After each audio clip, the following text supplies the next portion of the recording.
যে গর্দবিটি নিয়ে বেরিয়েছিল, এটা কি সেই গর্দবি? নিশ্চয়ই এটা কোনো মন্ত্রমুগ্ধ হয়েছে, যা আমরা জানি না। হালিমা রাদিয়াল্লাহু তাআলা আনহু বললেন, আমাদের আলোয় শান্তিতে ভরে উঠছে। মুহাম্মদ ক্রমে 2 বছরে পা ফেলে, আমিও তাকে মায়ের দুধ ছাড়াই। 9 মাস বয়সী সে এমন ভাবে মধুর স্বরে কথা বলতো, যা শুনে আমরা সবাই মুগ্ধ হতাম। এভাবেই প্রায় 2 বছর পূর্ণ হলো হযরত মুহাম্মদ সাল্লাল্লাহু আলাইহি ওয়াসাল্লামের। মুহাম্মদকে জননীর বক্ষে অর্পণ করে দিতেই হবে। মা আমেনা ও সন্তান মুহাম্মদের জন্য ব্যাকুল হয়ে আছে, কিন্তু হালিমাও মুহাম্মদের বিচ্ছেদ সহ্য করা দুরূহ মনে করেছেন। মক্কায় এসে হালিমা রাদিয়াল্লাহু তাআলা আনহু বিবি আমেনার পদতলে পরে হৃদয় বিদারক ক্রন্দন শুরু করলো। দেখুন বিবি আমেনা, আপনার শিশুটিকে বাদিয়ার আবহাওয়া কত সুস্থ রেখেছে, এখন সে হারছে।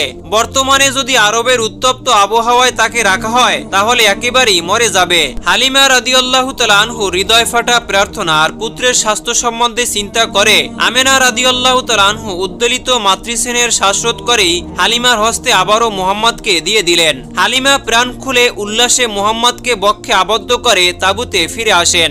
মুহাম্মদ সাল্লাল্লাহু আলাইহি ওয়াসাল্লাম আবারও ফিরে এলেন বনি সাদদের বাসভূমি বাদিয়ায়। কেমন যেন পলকে 5টি বছর অতিবাহিত হয়ে গেল হালিমার কাছে।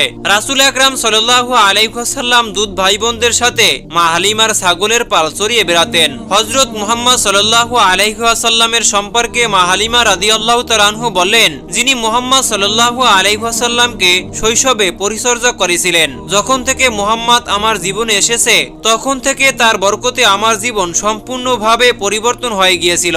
আর যার বরকত এতটাই ছিল, আর সেজন্য আমরা মুহাম্মদের নাম পরিবর্তন করে বরকতময় রেখে দিয়েছিলাম। হযরত হালিমা রাদিয়াল্লাহু তাআলা আনহু বলেছেন, একবার আমাদের এখানে খরা শুরু হয়ে গিয়েছিল, মানে চারদিকে শুষ্ক পড়ে গিয়েছিল।